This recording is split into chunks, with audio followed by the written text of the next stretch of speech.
We're here to talk about Triumph. I mean, this is a film that for you has been like a lot of years in production. What was it that hooked you about this project and made you so determined to see it through? I'm a firm believer that people should be able to achieve their goals and their dreams in any capacity. It's sometimes you don't always get what you want when it comes to your dream, um, but it doesn't hurt to try. And this movie was a dream for a man named Michael Coffey. And for me, being able to make a dream a reality is invaluable to what it means to someone who's trying to accomplish their dream. And Triumph is that dream for this man. And I really wanted to see it succeed. It had a lot of hiccups. It's still having hiccups. Um, we're still dealing with what it tells me something. It tells me something about the film that's so good that everyone wants to chisel it. It's like when I do a project and everyone's like trying to like cut like take money out of it, or like you leverage their position to hurt the film for profits or whatever that may be. Like that tells me that the film's good, the film's profitable. Like if multiple people think that, then I'm like, man, all right, we're doing something right here, because people want it. And that's something that to me is very special. And this movie is very special because it is someone's dream, it is someone's life, and it was someone's goals. And if we can accomplish bringing a dream, a life, goals, views, perception, all that to life, to the cinema, to the screen, to show the viewers, that is an unbelievable success to me. That again, money can't buy that. Like, yes, money can help make it, but that doesn't mean like it's end all be all. That this labor of love, these multifaceted pieces that sometimes seem um heart wrenching in the production office, heart wrenching to try to be postponed, to have to refinance and restructure, and then go at it from different angles to really create a dream. Um, it's something that I love, a challenge. I love to see the facets of it, but that means that something like this and these types of projects need to get made. And again, they mean so much more than monetary things. This is someone's life, someone's goals, someone's ambitions, and we made it happen. And not a lot of times you can say that. Yeah, I mean, like you say, it's based on the writer Michael Coffey's experience. Obviously, he was there a lot when you were filming, and that, what was that experience like, having the person that you're playing right there in front of you? When he was happy with my performance, I was happy with my performance. That's really the big thing, is that I could use a living reference. Mm. And that's what I did my best on. During when we first started, and we came back for reshoots and trailer shoots, like 4 years later. Um, when I would see him and I'd look at him, I just wanted to try to do my best to recreate who he was and how he was, every day and every step of the way, and embody him in a way that really did him justice, and that he was happy too, and that he would say, "Look, that's me," like, and that's me as a kid, and to me, um, being able to do that is a great honor, and I'm very lucky to be given that opportunity to try to recreate his life. And I mean, you guys obviously got on quite well because you're collaborating on another project together. Somebody Like You. What can you tell us about that one? No clue. No? No clue. No idea. I No? mean, we've talked about it, but I mean, that's years down the road. I mean, people don't realize how hard it is to make a movie, let alone make a movie in a pandemic. And you know, we're working on many different projects. Um, so we'll see. I don't know. And obviously, you're playing Mike, in high school. It's been a few years since, you yourself were that age. Was it difficult, saying tapping back into, those feelings and emotions? I mean, I no, not really for me to tap into anything, but you know, it is weird being like when I first started 21. I'm 28 now, but like during this 21, 22, playing high school, I'm like, man, am I One Tree Hill? that, that's all I think of is like I used to as a kid. I used to be like, man, where are all these dudes look old on this high school show, and now I'm like, damn, I'm that old dude on this high school show. So it was cool. It was funny. You know, I had a very untraditional school. I had private teachers. I started working full time when I was around 11, 12, 13. So, you know, I went to school. I did my schooling. You know, tried to apply, and I went to go to university, and I just really didn't have the time, the energy, or the commitment to quit my job and go to school. Um, I kind of was like, do I pay my bills or do I incur more debt? Yeah. Makes sense. It made sense to me at the Yeah. time. Some people would say you should have went to school, and then I like should have paid my bills. but but you know, it's cool to be able to live in an era. You know, this film is based in the '80s, and we had some really wild soundtracks and times and costumes, and it was a good time. Yeah, It I was a mean, lot of fun. it's a sports movie, so it inevitably has the montage, and it has one of my personal favorite songs, Billy Idol's "Dancing with Myself," over that montage. So yeah, it definitely does sort of capture, the Yeah, 80s. and Jonathan Satch, man, Jonathan was such an amazing actor, and he was really, you know, he plays my father in the movie, but really he was a rock for me when it came to do this production on so many different aspects, of just being there. And you know, we had a great team of actors, but they were really busy during the production. And you know, Jonathan definitely was that kind of like father figure, for my character on and off the set, and just an amazing man, and I'm very grateful for his time and commitment to the film. I mean, the other bond that comes across on screen is the one between yourself and Colton Haynes. Were you guys friendly before, or was that something that came about during the production? You know, I think it really came about during the production. You know, Colton, I love Colton. He's a really interesting and unique individual, and you know, he was in the middle of shooting some really cool stuff, and but he really, me and him hit it off during the stages of filming, and he's a good man, and I really enjoyed hanging out with him on and off the set. And he's a big workout buff, man. That dude's all about the iron gym. You know, he's always out there pumping it, and I'm not. I'm not. I love athleticism. I love sports though, and I love to play sports, and that's where I get my exercise. Um,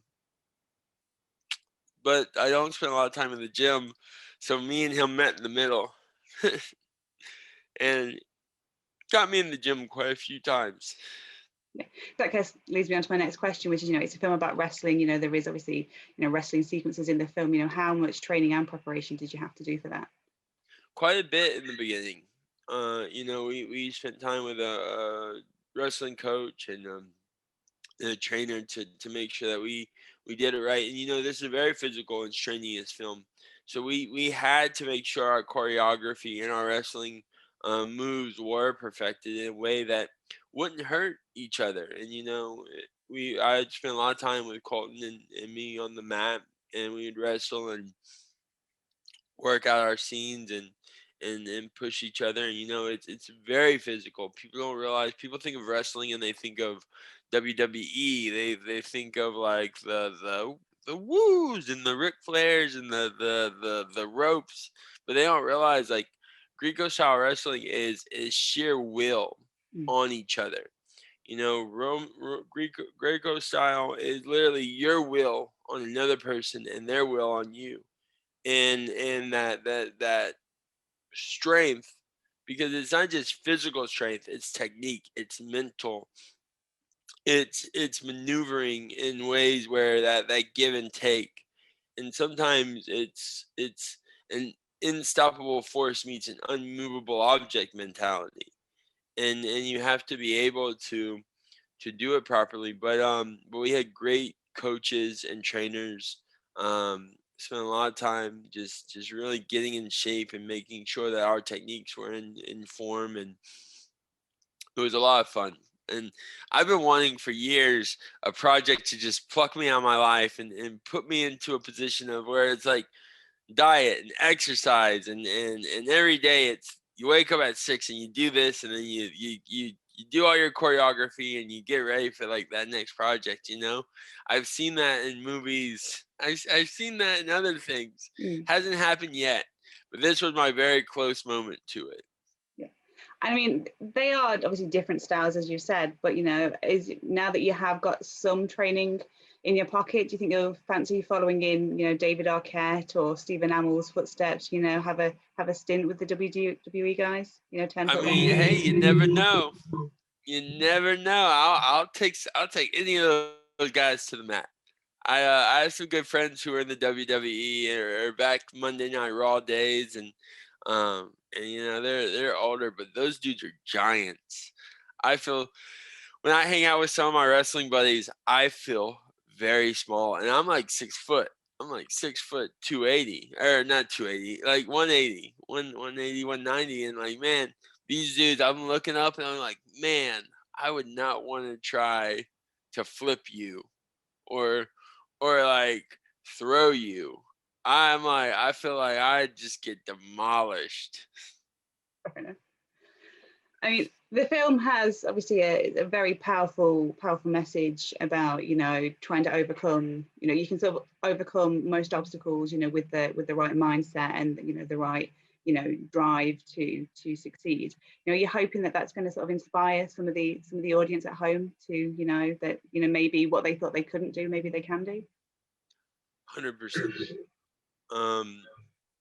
What I hope this movie does is not just inspire the people to get out and live their lives, but to just be able to be themselves, to put themselves out there, to put themselves in positions that may be I don't want to say dangerous, but may cause a little harm. You may scrape your knee. You may fall. You may get beaten. But that's part of the journey. That's part of the growth. And putting yourself out there and stepping out of a realm of comfort. I want people to look at this film, and when they see it, some people are like, oh, it's just a movie about someone with disability, right? It's just a disabled movie with feel good aspects, and it's like, to me, it's so much more than that when it comes to who we are as individuals, to this man's journey, and to what we are all capable of, which is anything. And the testament of going after your dream, going for your goals, and realizing you may not succeed every step of the way, but not giving up, not accepting the views or limitations of others.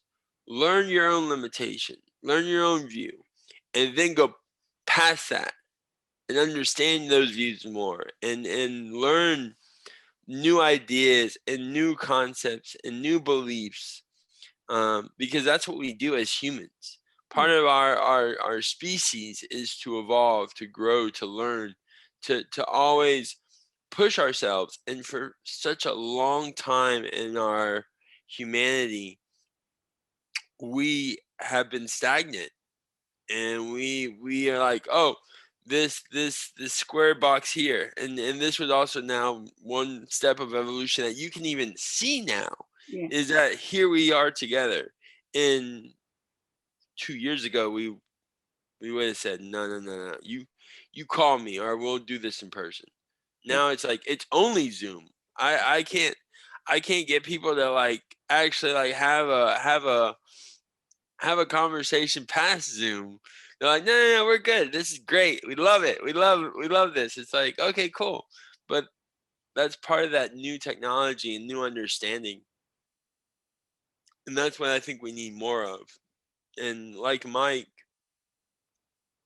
the world views a lot of people as sick and fragile and weak. And really, at the end of the day, it's that person just never got the opportunity to show how strong he is or her or whatever they're capable of or whatever they believe in or whatever that is. It's here's your box. You live in your box and you don't step out of your box. And to me, that's very damaging for society because that just shows that society should live in a box.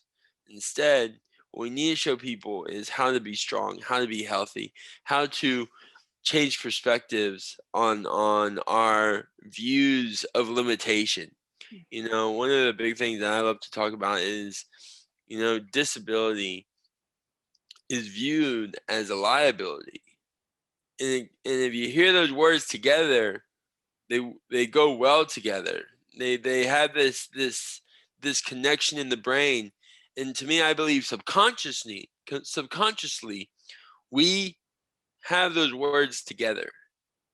And when we see people with disabilities, we think of, oh, that person's gonna get in here and he's gonna fall or hurt himself, or he's gonna sue, or he's gonna do X, X, X, X, right? All the negative things, which makes him a liability, right? That's so inaccurate and such a misunderstanding on disability versus my view of where we need more representation in film and television, um, not because it's they're disabled and they deserve it, Mm. but let alone we need to see representation of what our world is. And a lot of these individuals are great workers. They're great actors. They're great advocates.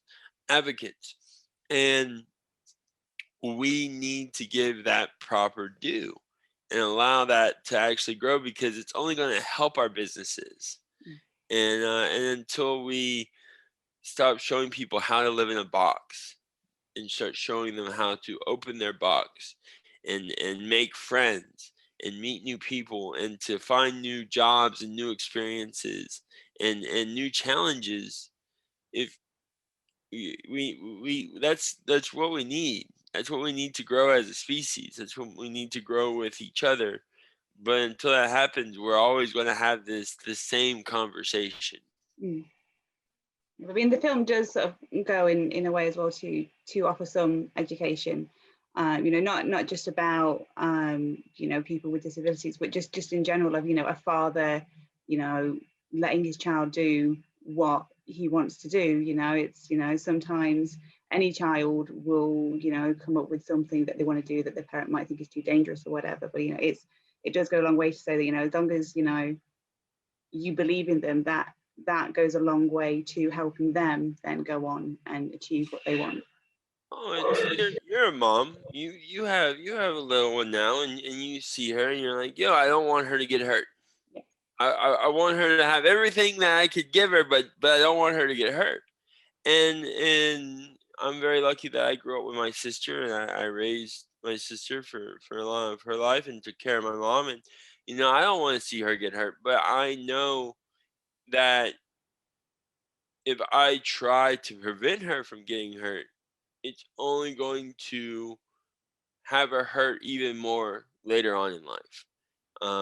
And this isn't just physically, but this is emotionally as well. And you know, sometimes we have to go through our pain and our struggles and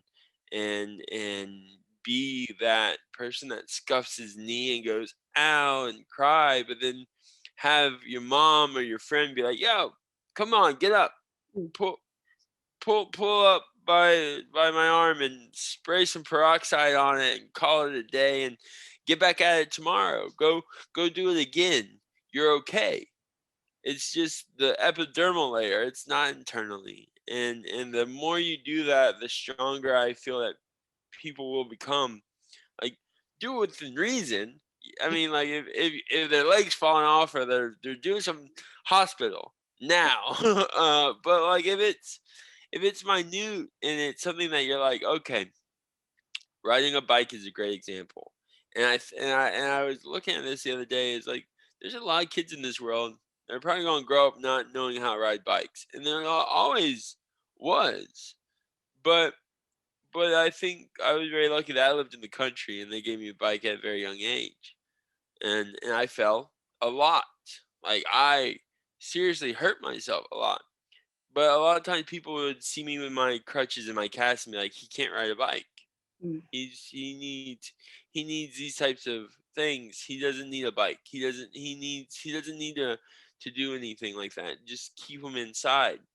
And that's, to me, not a healthy way to grow someone. We need to be able to put people out there and to live in nature and not just confine people. And hopefully, with movies like Triumph, where it shows fathers making the decisions on having to let go of that fear of for their kids, and kids being able to say, I want to do this to their parents, and kids saying, I need to stand up for myself to their bullies, and I want to achieve my goals. We have them in films, but they're not always as exemplary as a film like Triumph is, Mm. I guess, per se.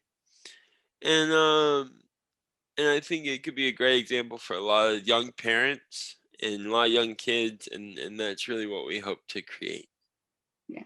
And I mean, you yourself are sort of are an ambassador and an example of, somebody that, doesn't want to stay within a box. I mean, you've worked in pretty much every genre going, and, you've been sort of able to go from, obviously in Triumph, you are playing a character with cerebral palsy, but you've had the opportunity to play characters where that hasn't been a mechanism of the character at all. So I mean, I'm hoping that that means that the industry is in some way ready to let people just be people.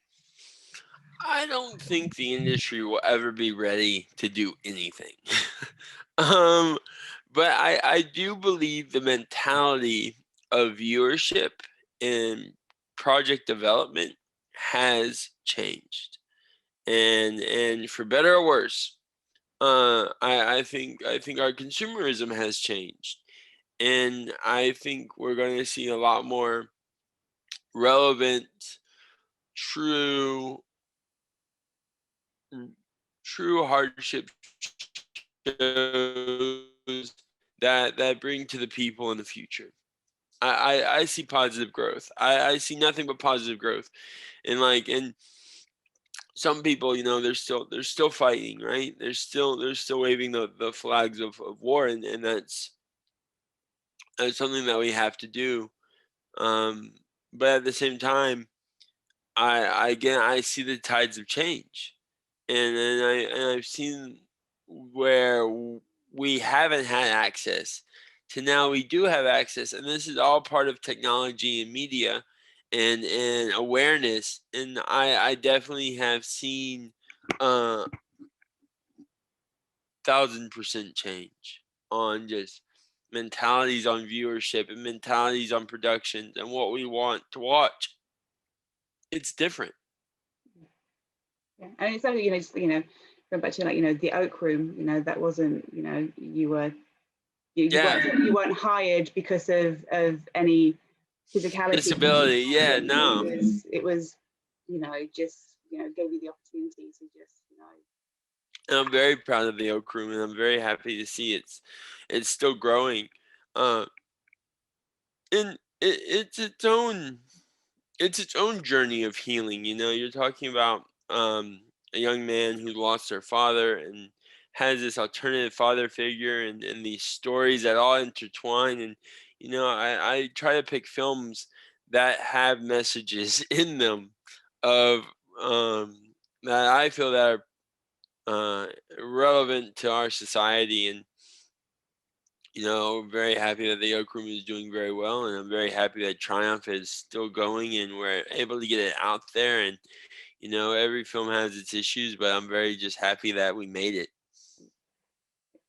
I guess sort of my final question would be, stepping away from the acting, you are very, very outspoken in charity work and activism. Just wondering if you could talk through some of the projects that you've got going on at the moment, because I know that you've got quite a bit on your plate. Yeah, I think last time I talked to you, I was here in Brownsville working at a different house.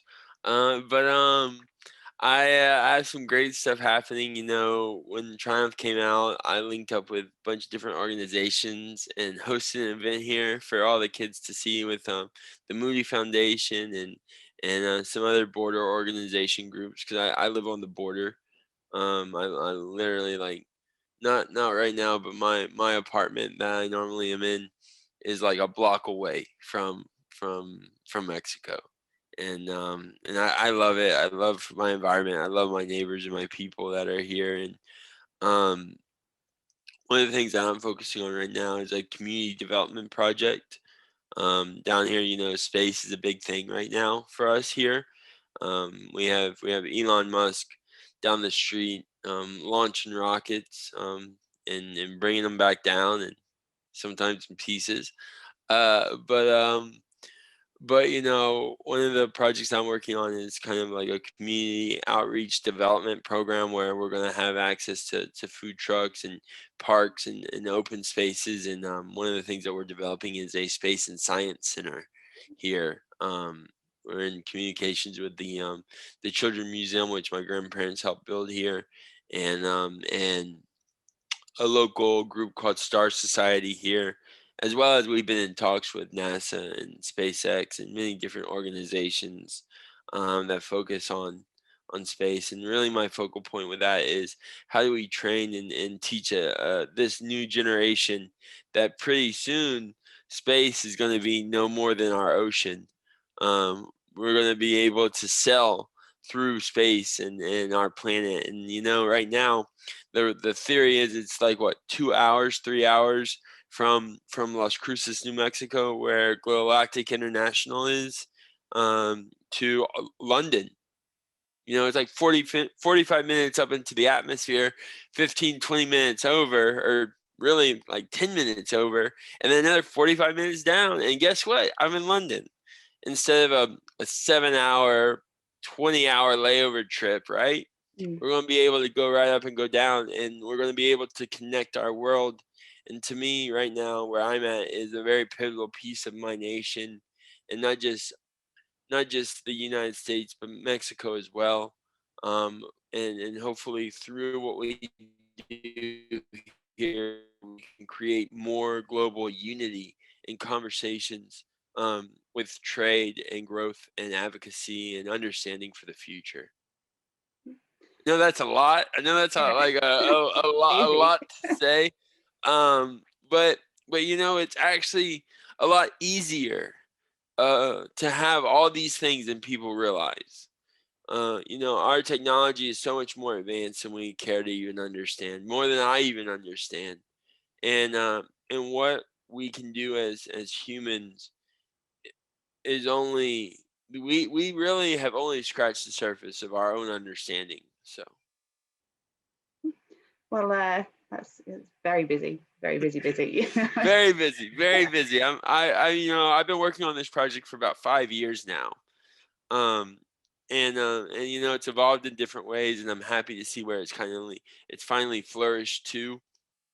I work with many different amazing organizations here, and the city of Brownsville, and like we have, I don't know if you know where I'm at, but when I tell everyone SpaceX and South Padre Island, and they go yes. So so we love it. I love it.